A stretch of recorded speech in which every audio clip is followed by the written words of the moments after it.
नमस्कार मित्रांनो, स्वागत आहे तुमच्या आवड गणिताची या चॅनल मध्ये। आजकाल आपण क्लास 7 च्या मुलांसाठी अल्जेब्रिक फॉर्म्युले एक्सपान्शन ऑफ अ स्क्वेअर हा लेसन या ठिकाणी बघत आहोत। आज लेक्चर नंबर 4 या ठिकाणी आपण बघणार आहोत। जर तुम्हाला या आधीचे लेक्चर्स बघायचे असतील तर त्याची लिंक डिस्क्रिप्शन मध्ये दिलेली आहे। त्याच पद्धतीने क्लास 7 चे बाकीचेही लेसन्स तुम्हाला बघायचे असतील तर त्याची ही लिंक आपण डिस्क्रिप्शन मध्ये दिलेली आहे, ती तुम्ही बघू शकता। ठीक आहे, तर मग चला स्टार्ट करू आजच्या लेक्चरला। पण त्याआधी चॅनलवर नवीन आणि पहिल्यांदाच असाल तर चॅनलला नक्की सबस्क्राइब करा, बेल आयकॉन दाबा, जेणेकरून आपल्या नवीन आलेल्या व्हिडिओची नोटिफिकेशन्स तुम्हाला लवकरात लवकर मिळेल। ठीक आहे, आजच्या व्हिडिओमध्ये आपण प्रॅक्टिस सेट 53 या ठिकाणी बघणार आहोत आणि त्यातला पहिला क्वेश्चन दिलेला आहे आपल्याला, फॅक्टराइज द फॉलोइंग एक्सप्रेशन। आता फॅक्टराइज करण्यासाठी आपण एक फॉर्म्युला बघितला होता। कोणता फॉर्म्युला होता बघा, तर a प्लस बी आणि a मायनस बी असेल तर आपण काय घेत होतो, तर a square minus B square घेत होतो। त्याचा उलटा करायचा आहे आपल्याला, म्हणजेच काय करायचंय, जर a square minus B square असेल तर आपण घेताना दोन ब्रॅकेट्स घ्यायचे आहेत, म्हणजे a प्लस बी आणि दुसरा ब्रॅकेट असणार आहे आपला a मायनस बी। हा फॉर्म्युला या ठिकाणी आजच्या लेक्चर्स मध्ये आपण यूज करणार आहे। ठीक आहे, त्यासाठी बघा पहिलं एक्झाम्पल दिलेलं आहे आपला P square minus Q square. आता पहिली टर्म म्हणजे काय आपली a, दुसरी टर्म आहे आपली b, बरोबर आहे। म्हणजेच काय झालं बघा, p plus Q p minus Q, बरोबर आहे।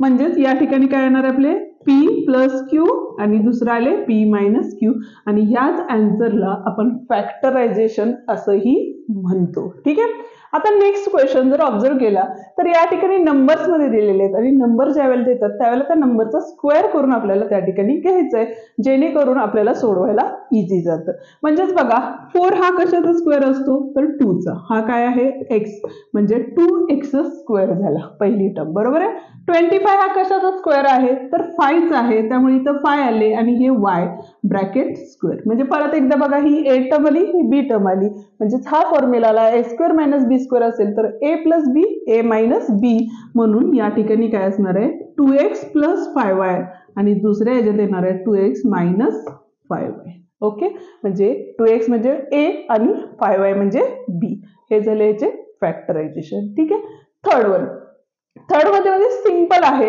y स्क्वेअर मायनस 4 आहे।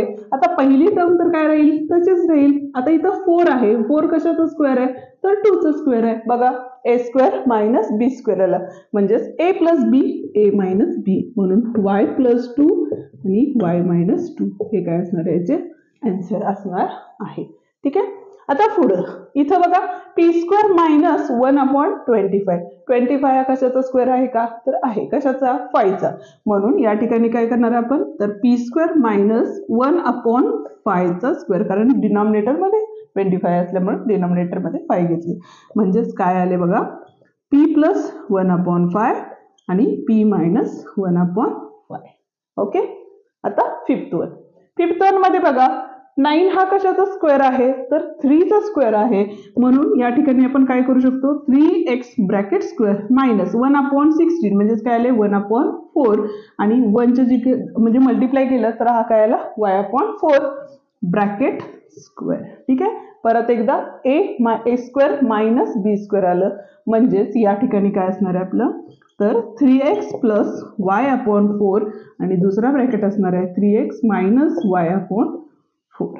ओके, सिक्स्थ वन एक्झाम्पल, या ठिकाणी बघा x square minus 1/x square आहे, त्यामुळे घेताना आपण काय घेणार आहे बघा, x मायनस म्हणजे 1/x घेणार आहे डायरेक्ट, आणि दुसऱ्या ब्रॅकेटमध्ये 1/-x। सेवन्थ एक्झाम्पल पासूनचे पुढचे एक्झाम्पल्स थोडे वेगळ्या पद्धतीचे आहेत, त्यामुळं प्रत्येक एक्झाम्पल व्यवस्थित बघा, स्किप करू नका आणि पूर्ण बघा व्हिडिओ। ठीक आहे, इथून पुढचा तरी।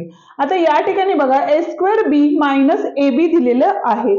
आता या ठिकाणी a square minus B square या टर्म मध्ये ते इक्वेशन दिले का आपल्याला, तर नाही दिलेलं। अशा वेळेला काय करायचं, तर आपण फॅक्टरायझेशन करतो, म्हणजेच काय करतो बघा, मागचा व्हिडिओ होता आपला फॅक्टर पाडा असं होता, बरोबर आहे। त्याच पद्धतीनं मल्टिप्लिकेशन फॉर्म किंवा प्रोडक्ट फॉर्म मध्ये आपण काय करायचं, लिहून घ्या, त्यातून जे कॉमन असेल ते नंबर बाहेर काढा, ती पण एक सिंपल मेथड आहे, किंवा डायरेक्टलीही तुम्ही करू शकता। आता या ठिकाणी बघा, या दोघांच्यात ए बी आहे, या ठिकाणी पण ए बी आहे, एक वेगळ्या पद्धतीने समजावून सांगते सुरुवातीला.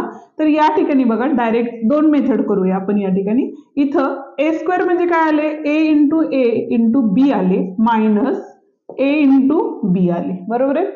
आता ही टर्म आणि ही टर्म जर ऑब्झर्व केली तर यामध्ये बघा ए इंटू बी आणि ए इंटू बी दोघांच्यात पण कॉमन म्हणजे सेम आहे, म्हणून आपण काय करणार आहे तर ए बी म्हणजे मल्टिप्लिकेशनचं साईन दोघांच्या मध्ये नाही दिलं तरी चालतं, म्हणून ए बी जर बाहेर काढला तर आतमध्ये बघा हा ए राहिला आणि इथली पूर्ण टर्म बाहेर काढली आहे, त्यामुळे मल्टिप्लाय बाय काय असणार आहे 1 असणार आहे, म्हणून इथं काय घेतले -1 घेतले. ठीक आहे.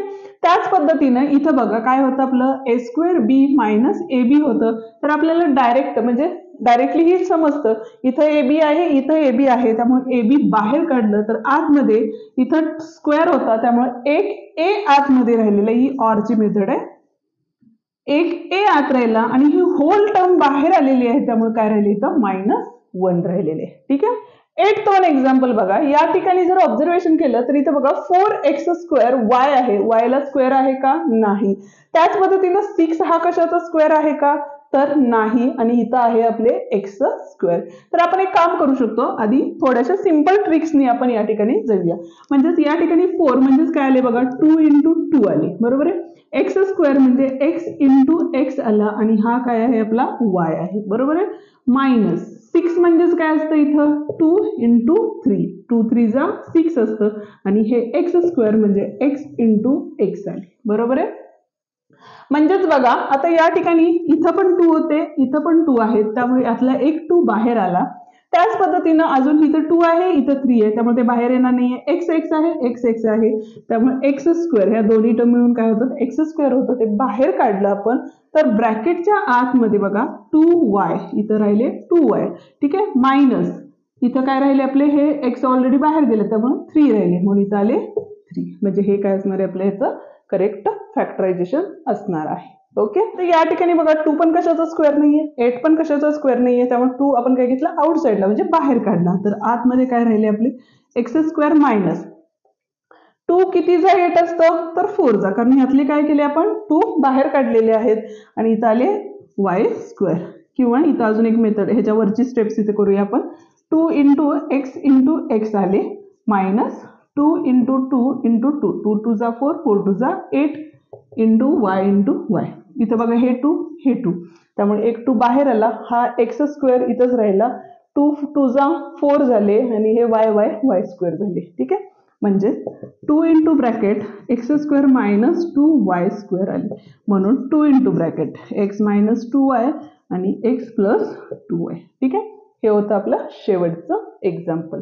व्हिडिओ आपला या ठिकाणी आता संपलेला आहे. व्हिडिओ तुम्हाला कसा वाटला ते मला कमेंट करून नक्की सांगा. व्हिडिओ आवडला तर व्हिडिओला लाईक शेअर आणि कमेंट करायला विसरू नका. त्याचप्रमाणे चॅनलवर नवीन आणि पहिल्यांदाच असाल तर चॅनलला नक्की सबस्क्राईब करा, बेल आयकॉन दाबा, जेणेकरून आपल्या नवीन आलेल्या व्हिडिओचे नोटिफिकेशन्स तुम्हाला लवकरात लवकर मिळेल. पुन्हा भेटूया लवकरच पुढच्या लेसनमध्ये. तर डिस्क्रिप्शनमध्ये दिलेले व्हिडिओज पाहत राहा. थँक्यू.